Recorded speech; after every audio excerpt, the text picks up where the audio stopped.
예, 오늘은 디모데후서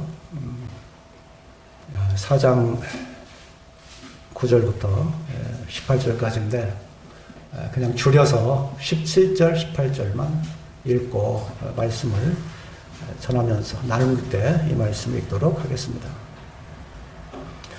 17절, 18절 읽겠습니다. 주께서 내 곁에 서서 나에게 힘을 주시면 나로 말미암아 선포된 말씀이 온전히 전파되어 모든 이방인이 듣게 하려 하심이니 내가 사자의 입에서 건짐을 받았느니라. 주께서 나를 모든 악한 일에서 건져내시고 또 그의 천국에 들어가도록 구원하시리니 그에게 영광이 세세 무궁토록 있을지어다. 아멘. 네. 오늘 말씀의 제목은 여기 17절 말씀에 나온 대로 내 곁에 서서 힘을 주신 하나님, 내 곁에 서서 힘을 주셨다. 지금 17절 18절 말씀은 여기 디모데후서 4장 7절과 8절 이 마지막 사도 바울이 그 마지막 순교하면서 고백한 이와 같은 말씀입니다. 또한 한 말씀이 더 있던데 그 말씀이 바로 이 17절과 18절에 나온 말씀입니다. 여기에 참 사도 바울이 그렇게 감사하고 그렇게 참 하나님께 대해서 자신을 사도로 세우셔서 참 온전하게 인도해 주셨던 그 하나님을 생각할 때 여기에서 그 주된 말씀은 주께서 내 곁에 서서 바로 이 말씀이에요. 주께서 내 곁에 서서 이거는 사도 바울뿐만 아니라 오늘날 모든 그리스도인들에게 하나님께서 우리와 함께 세상 끝날까지 우리에게 주님께서 주신 약속이 있습니다. 마태복음 28장 20절 맨 끝에 보면 내가 세상 끝날까지 항상 너희와 함께 있으리라. 이 말씀은 그냥 하신 말씀이 아니에요. 실제 주님은 우리와 함께 하시면서 모든 것을 지켜주세요. 그래서 제가 이것을 가만히 묵상하면서 그러면 주님께서 내 곁에 서서 어떻게 해주셨을까? 어떻게 해주셨을까? 사도 바울이 간증이죠, 간증. 주께서 내 곁에 서서 할 때 첫째는 내 곁에 서서 보호해 주셨다. 모든 길에서 이 사도 바울의 그 행하는 모든 길에서 바로 내 곁에 서서 보호해 주셨다 하는 거예요. 그래서 사도 바울이 여기에 고백하는 것은 내 곁에 서서 하는 이 말씀은 이 디모데후서 맨 마지막에 적혀 있지만 그러나 이 사도행전을 우리가 이제 보게 되면 사도 바울이 그 행한 행적들을 쭉 볼 수가 있는데 거기에도 주께서 내 곁에 서서 그 인도하시고 보호하신 그 말씀들이 그대로 나와 있어요. 그때가 언제냐면 가장 위기일 때, 가장 어려울 때 참 이러한 환경을 이겨갈 수 있을까 했을 때 그때마다 주께서 내 곁에 서서 보호하셨다 하는 거예요. 우리 사도행전 23장 말씀 보시겠습니다. 사도행전 23장 11절입니다.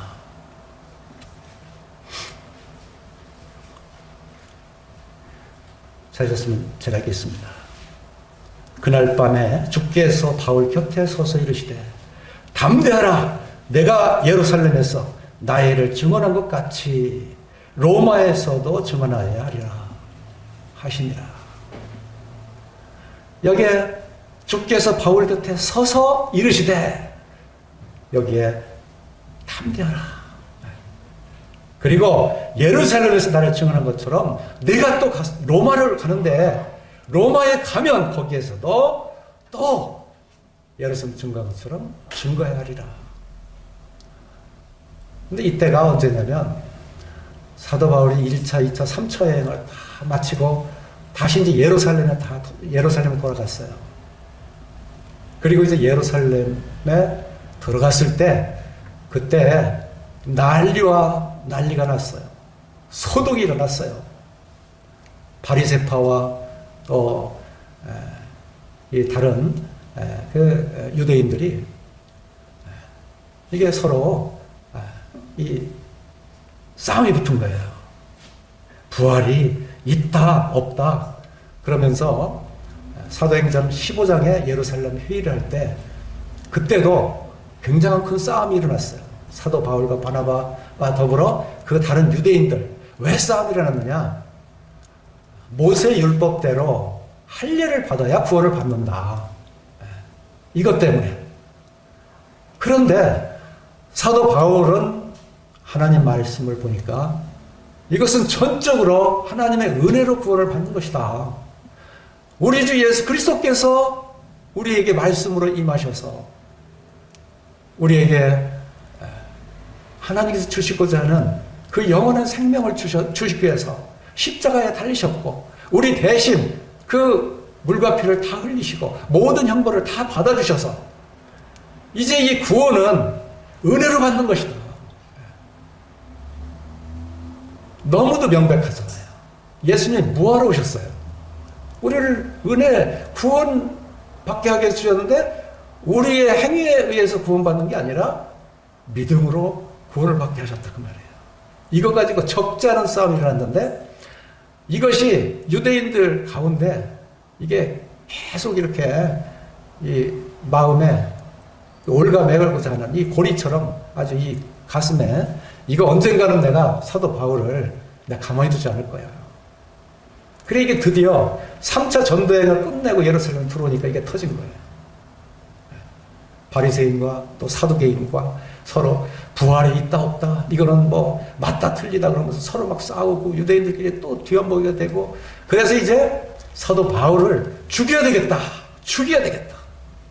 이래서 이제 이 소동이 일어났는데 그때 주님께서 이 사도 바울 곁에 서서 이르시되 너는 담대하라. 네가 예루살렘에서 전한 것처럼 이제 로마에 가서 전해야 된다. 사도 바울은 지금 사도행전 1장 8절에서 성령이 너에게 임하시면 너희가 권능을 받고 예루살렘과 유대와 사마리아와 온 땅끝까지 복음이 전파되리라 하는 이 예수 그리스도의 말씀은 이거를 분명하게 이루어지는 거예요. 그런데 여기에 또 한 번 사도 바울 곁에 서서 이 말씀을 하신 거예요. 의심이 날까요? 안 날까요? 의심이 안 나요. 왜? 예수 그리스도께서 하신 말씀은 그대로 되기 때문에. 그리고 그 말씀을 이루게 하기 위해서 어떻게 해요? 예수님이 사도 바울 곁에 서서 보호하신다는 말이에요. 자,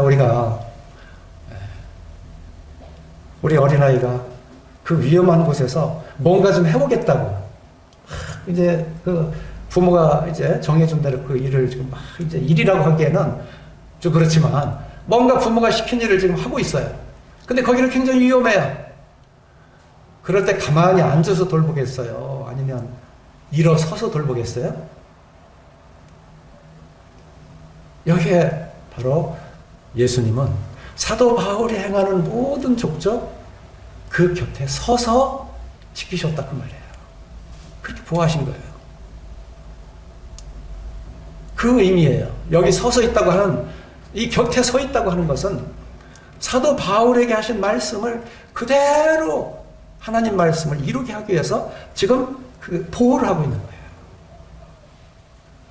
사도 바울을 만약에 곁에서 서서 지켜주지 않는다면 여기 사도행전 24년 펴셨죠. 거기 12절에 보면 지금 11절 말씀 읽었잖아요. 그 다음 12절에 보면 날이 새매 유대인들이 당을 지어 맹세하되 바울을 죽이기 전에는 먹지도 아니하고 마시지도 아니하겠다고 이같이 동맹한 자가 40명이더라. 아주 결사대를 조직했어요. 이때가 이제 바로 이 사도 바울이 체포될 때요. 이때 잡혔어요. 21장에서 잡혔는데 22장에서는 간증을 했어요. 내가 이렇게 너희들을 핍박하고 예수 쟁이들을 전부 잡아서 내 공문만 받으면 그들을 쫓아가서 나 처단하고 그들을 옥에 가두고 이렇게 했었는데 내가 길을 가다가 다메섹에서 호련히 빛이 비치는데 그때 위에서 하시는 말씀이 사울아 사울아 부르는 거예요.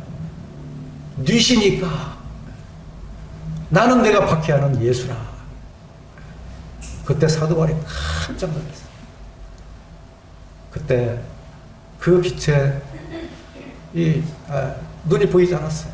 음식도 전폐했어요. 너무너무 놀랬고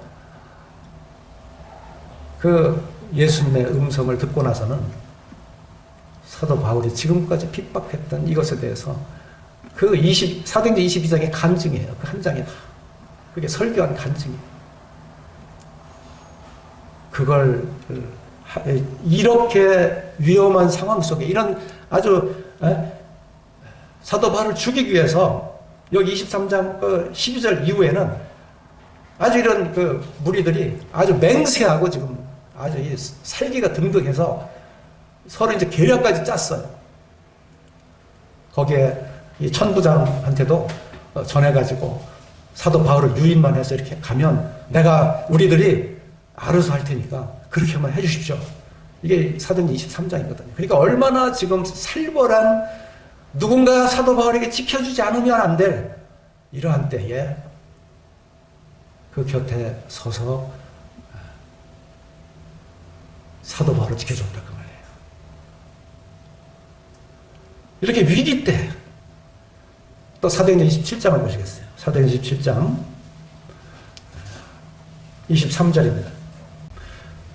하나님의 사자가 내 곁에 서서 말하되 바울아 두려워 말라.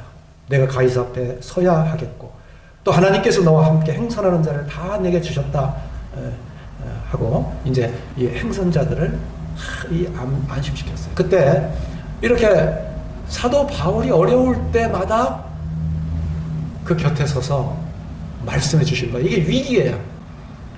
이 바다에 배를 타고서 지금 이제 로마로 지금 가는 중에 이 유로굴라라는 큰 태풍을 만났어요. 그때 거기에 타고 있던 그 많은 사람들과 함께 이제 죽는가 보다.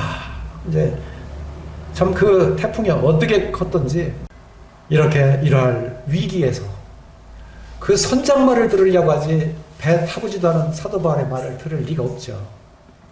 이럴 때 하나님께서 그 사자를 통해서 말씀하시는데 사도 바울에게 내 곁에 서서 말하되 이게 아주 긴박한 순간이면 그 사도 바울을 보호하시는 분이 바로 그 곁에서 서서 앉아서가 아니고 그냥 말로 건네는 것이 아니고 그 사자가 딱 지킬 것을 딱 알고 지키시면서 이렇게 서서 바울에게 말씀하시는 것을 보아요. 사실은 하나님도 로마에 가야 온 세계에 복음이 전파될 것을 아셨어요. 그래서 이 사도 바울을 이 로마에까지 지금 보내고 있는데 만약에 여기서 풍랑을 만나가지고 거기서 파선하고 사도 바울이 그냥 죽고 끝났다. 그러면 사도행전 1장 8절에 온 세상 땅 끝까지 복음이 전파되는 말씀이 어떻게 전파가 되겠어요? 사도 바울을 어떻게 주님이 부르셨는데 이 사도 바울을 부를 때 그 구원받 그 큰 빛이 비치고 그게 소경이 돼서 그 눈에 그 비늘이 벗겨지기까지 이 아나니아를 통해서 주님의 그 안수를 통해서 성령 충만을 받고 세례를 받고 하기까지 이 과정을 거치기까지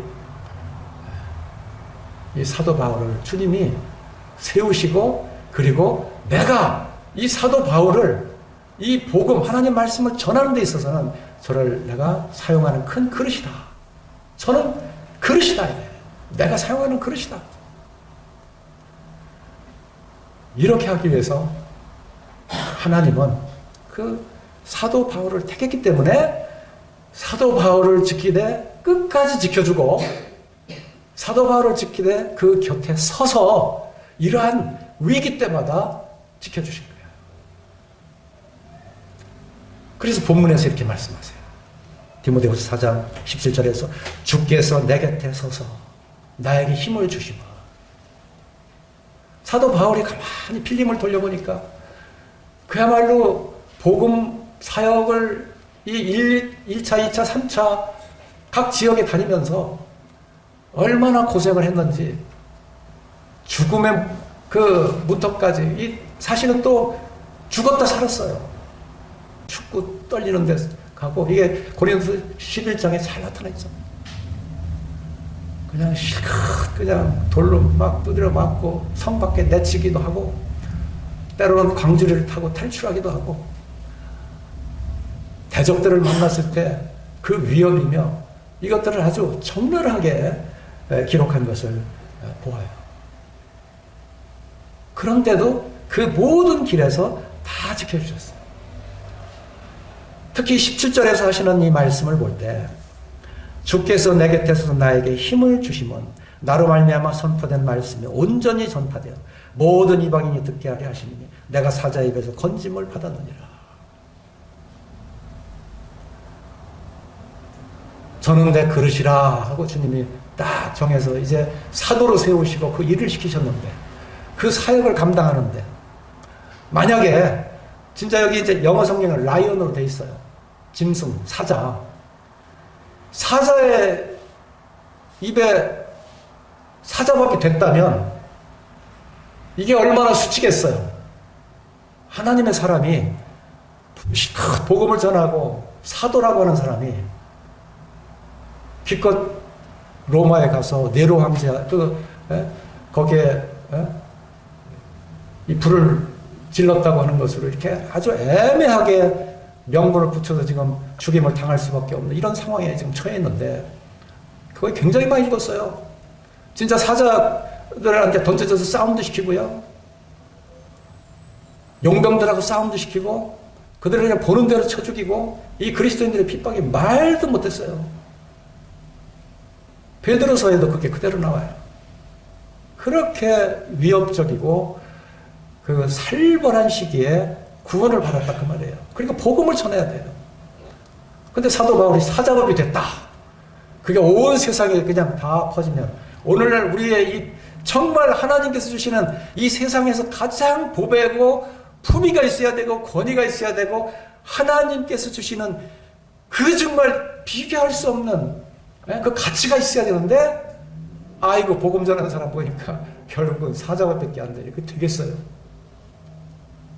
자, 그럼 아까 우리가 사도행전 23장 읽었던 대로 40명으로 딱 꾸며진 그 결사대한테 살해당하면 저렇게 복음 전하더니 죽고 말았어. 그럼 되겠어요? 아니면 배 타고 가다가 유로굴라라는 태풍을 만나가지고 로마로 가다가 아이고 뭐 로마가 복음은 뭐하러 뭐 전한다고 하더니 뭐 전해. 그럼 되겠냐고요. 여기 사도 바울이 그렇잖아요. 여기 나에게 힘을 주시면 나로 말미암아 선포된 말씀이 온전히 전파되어 모든 이방인이 듣게 하려 하시니 내가 사자의 입에서 건짐을 받았느니. 여기 사자라고 하는 건 라이언으로 표시가 되어 있지만 이걸 실제 그런 40명의 결사대일 수도 있고 아니면 이거 말고도 이 루스트라나 이고니아에서 당했던 이런 그 고통이며 그 빌립보에서 또 에베소에서 당했던 이런 그 고통들을 생각하면 그때는 뭐 사도 바울의 목숨은 이건 뭐 보존할 수가 없어요. 사도행전 읽어보면 얼마나 살벌한 가운데 복음을 전했는지 알 수가 있어요. 그런데 사도 바울이 AD 68년에 순교를 당했어요. 순교. 목이 잘려서 죽었다 그 말이에요. 얼마나 명예로운 죽음입니까? 복음을 전하다가 그것도 네로 황제라고 하는 이 베드로도 똑같이 그 당시에 죽었어요.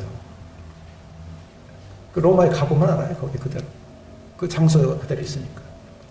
그 당시에 똑같이. 그러니까 베드로 후서까지 읽어보면 거기 사도 바울 얘기가 나와요. 이럴 때 그 지켜주신 그분 내 곁에 서서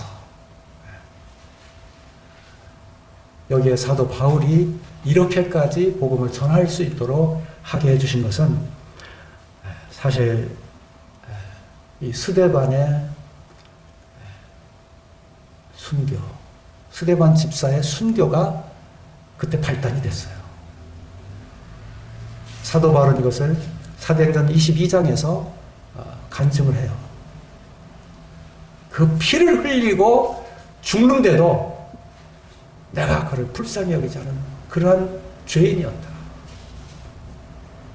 여기 사두개인과 바리새인들이 서로 다투고 싸울 때 그 사도행전 22장의 전체가 이게 사도 바울 간증문이에요. 거기에 그 스데반의 얘기를 하면서 스데반이 죽을 때 어떻게 죽었는지 아세요? 이건 사도행전 7장에 나오죠. 사도행전 7장에. 거기에 스데반이 아브라함부터 솔로몬 성전이 쓸 때까지 하나님께서 어떻게 인도하셨는지를 쫙 설교를 합니다.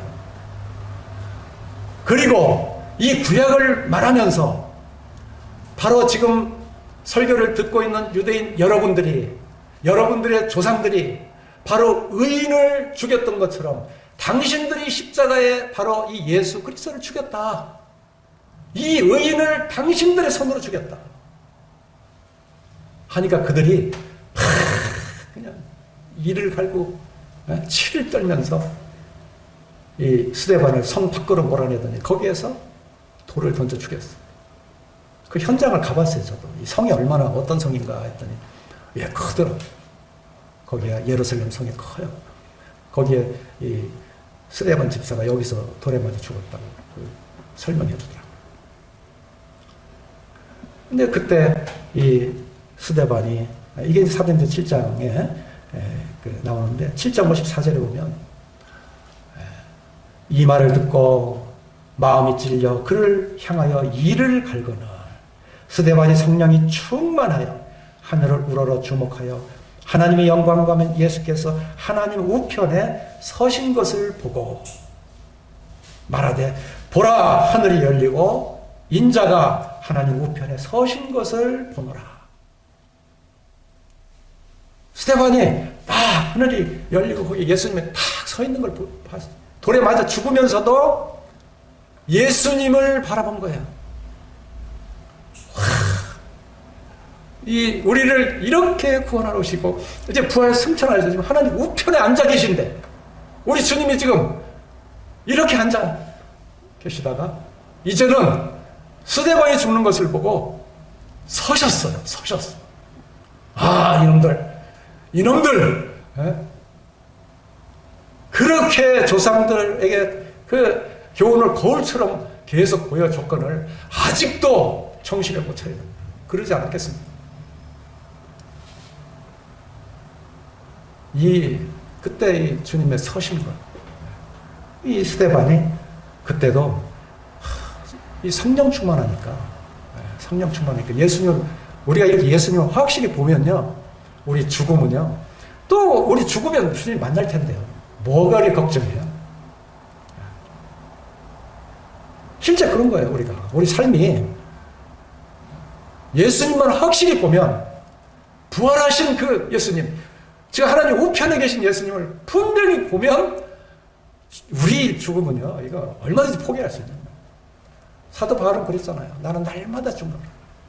사나 죽으나 나는 주님 앞에 있다. 사는 것도 좋고 죽는 것도 좋지만, 우리 성도들을 위해서, 교회를 위해서는 내가 사는 것이 유익하다. 이 스데반은 예수님을 보니까 이 죽음이 두렵잖아요. 그래서 뭐라고 기도했어요? 스데반의 기도가. 저들을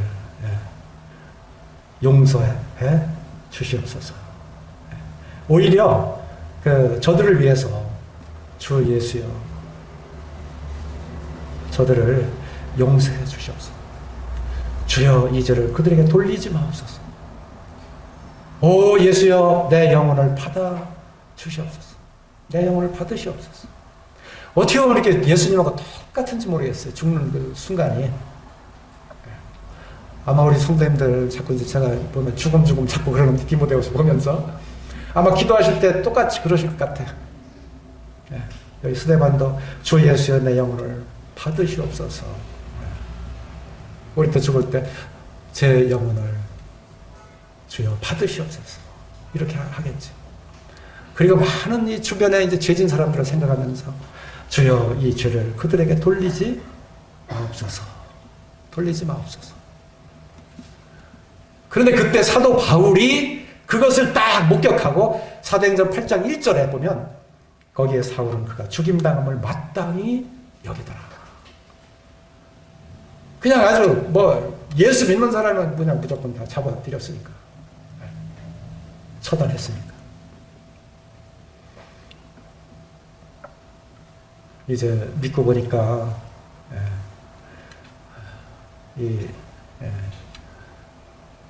자기가 얼마나 죄인의 귀순지, 얼마나 하나님을 배반하고 하나님을 거역했는지 이제 제대로 하나님 말씀이 들린 거야.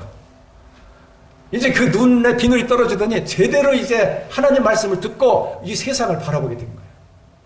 얼마나 불신자들이 많고 내가 지금 행해야 될 주님께서 나를 이 복음 전할 그릇으로 이렇게 세워주셨는데 내가 지금 얼마나 이 온 세상에 전해야 할 이 대상들이 얼마나 많은지. 아니 그런데 이 사자밥이 돼서야 되겠느냐 그 말이에요. 시편 116편 15절로 기억하는데 거기에는 경건한 자의 죽음을 하나님께서는 귀중히 보시는도다. 그랬어요. 이 죽음까지도 하나님은 귀중히 보시는데 이 귀중히 보는 그 죽음에 짐승의 밥이 돼가지고 복음 전도자의 그 위엄을 지킬 수가 있느냐, 그 가치를 지킬 수 있느냐. 사도 바울은 죽음에 대해서도 굉장히 기도했을 거예요. 그런데 사도 바울은 믿었어요. 하나님께서 내 곁에 서서 보호해 주실 것을 믿었어요. 그 힘을 주셨다고 했죠. 힘을 주셔서 이방인들에게 복음이 전파됨에 있어서 이게 흠이 없도록 모든 이방인들이 다 듣게 하려고 사자 입에서 나를 건지셨다. 이게 얼마나 귀한 간증인지 몰라요. 실제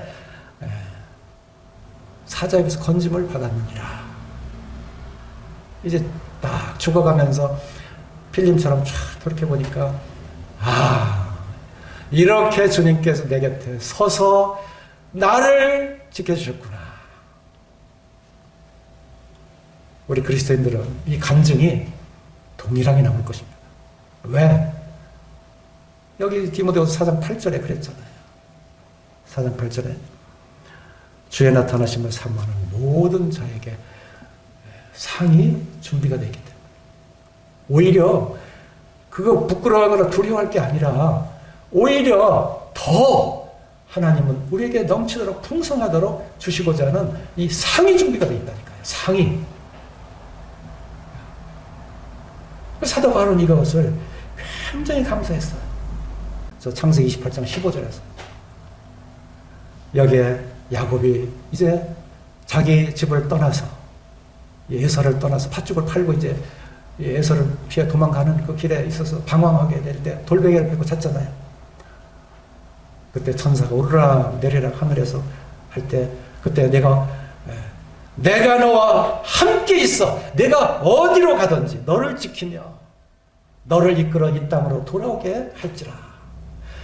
내가 네게 허락한 것을 다 이루기까지 너를 떠나지 아니하리라. 그 말씀을 중심으로 야곱이 어떻게 움직였는지.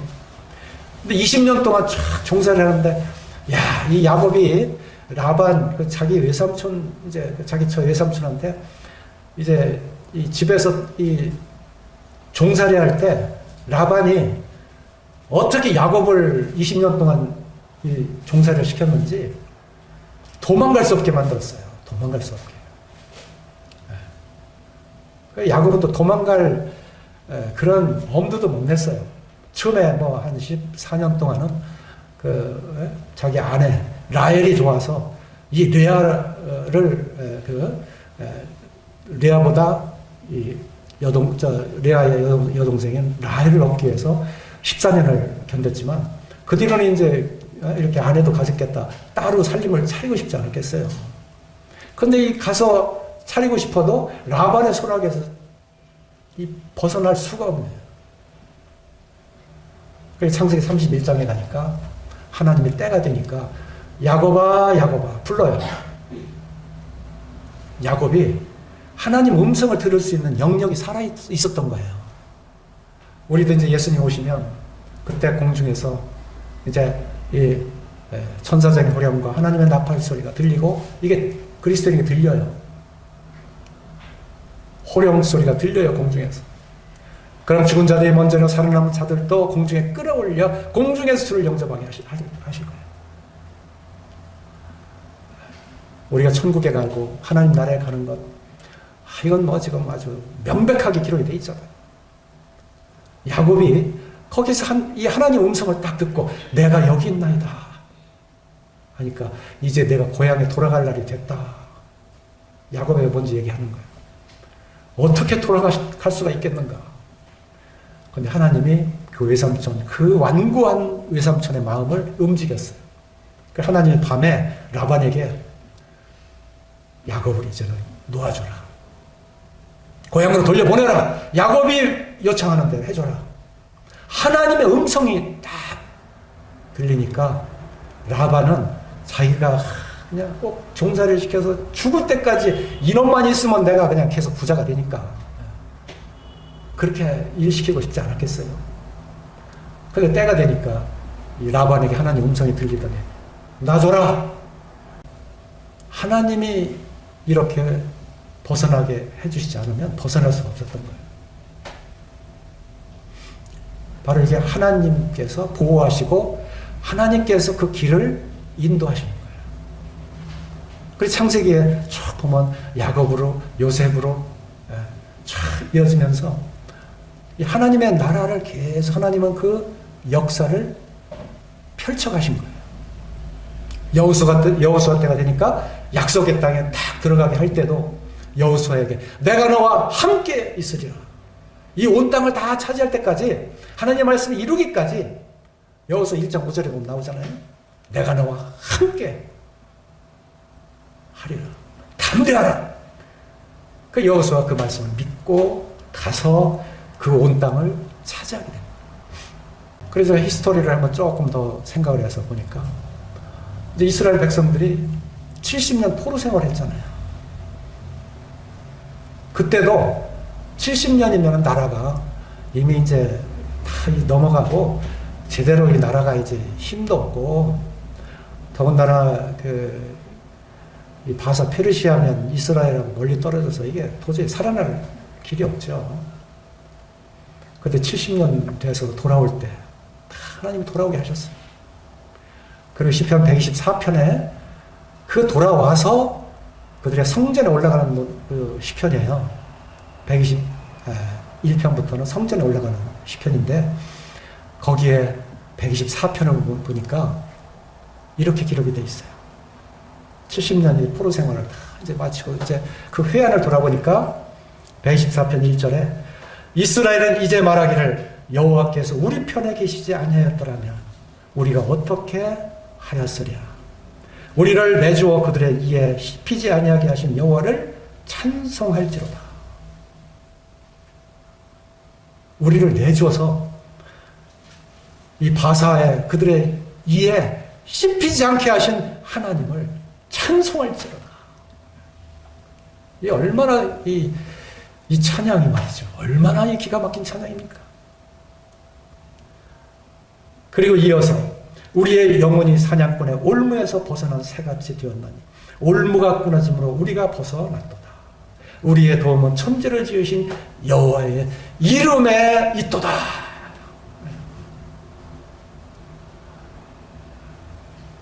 이게 바로 다윗이 의지했던 말씀이고 계속 승리하는 사람들의 그 의지했던 말씀이에요. 이제 우리에게는 예수 그리스도를 통해서 우리 영혼에 갇혀있던, 세상에 갇혀있던 우리의 그런 존재들이 예수 그리스도와 함께 계심으로 인해서 우리가 새가 세상에서 벗어난 같이 우리가 사탄의 올무에서 완전히 다 벗어나. 그러므로 그리스도 안에 있는 자에게는 결코 정죄함이 없다. 이는 성령의 생명의 법이에요. 죄와 사망의 법에서 너희를 어떻게 해요? 해방하였다. 이게 이 천지를 지으신 하나님께로부터 이 도움, 이 은혜, 하나님께서 우리에게 해주신 이 은혜가 우리에게 그대로 임한 것이다. 여기에 사도 바울의 지금 본문에서 주께서 내 곁에 서서 내게 힘을 주시면, 이것은요, 사도 바울이 죽음 직전에 얼마나 이 하나님이 세상을 창조하시고 또 아브라함으로부터 시작된 이 믿음의 이런 행군이, 역사가, 하나님의 경륜이 왜 생각이 안 났겠어요? 그런데 하나님이 사도 바울을 택해서 그 위기 때마다 지키시더니 이제는 이 복음이 모든 이방인들에게 다 전파되기까지 이렇게 지켜주셨다.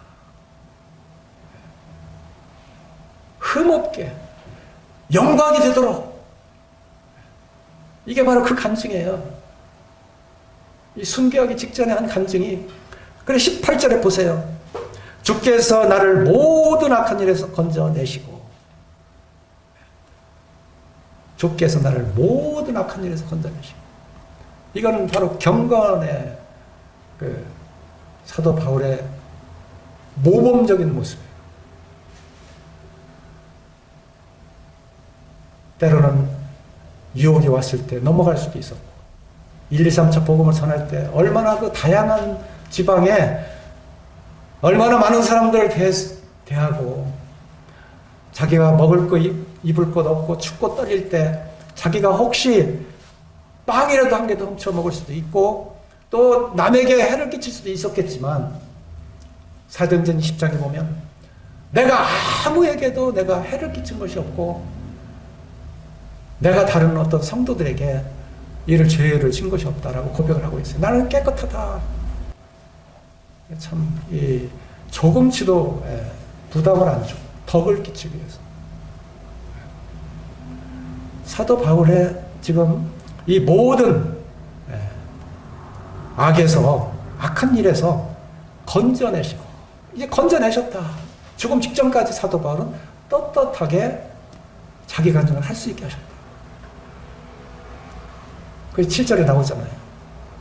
내가 선한 싸움을 싸워 나의 달려갈 길을 마치고 믿음을 지켰어.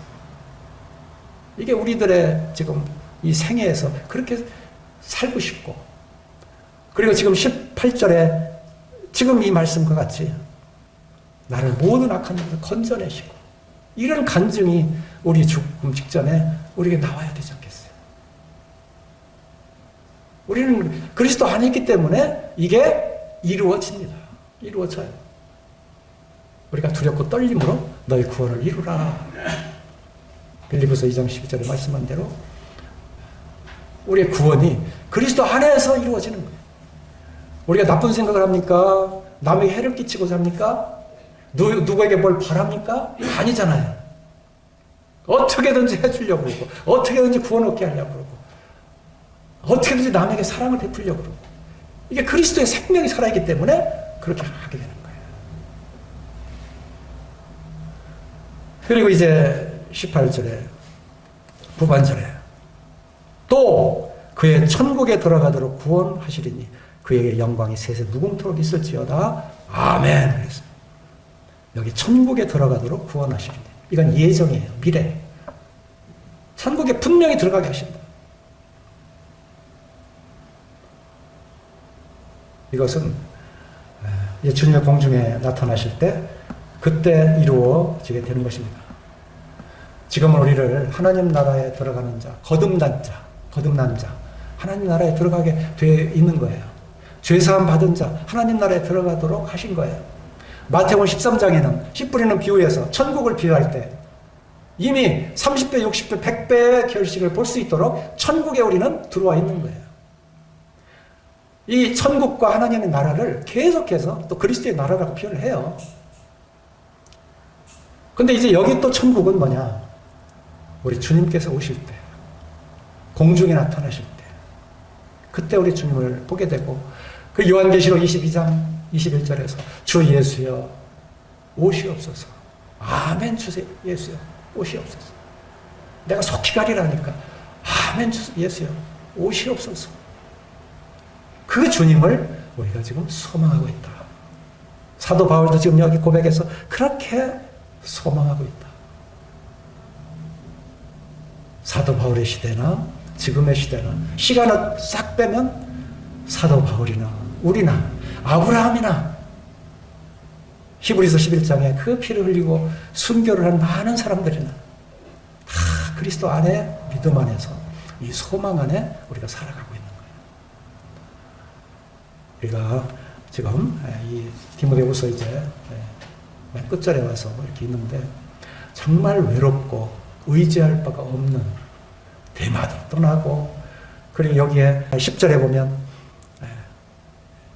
대마도 세상을 사랑하여 나를 버리고 데살로니 갔고, 그레스게는 갈라디아로, 디도는 달마디로 갔고, 누가만 나와 함께 있느니라. 내가 올 때 마가를 데리고 오라. 그가 나의 일에 유익하니라.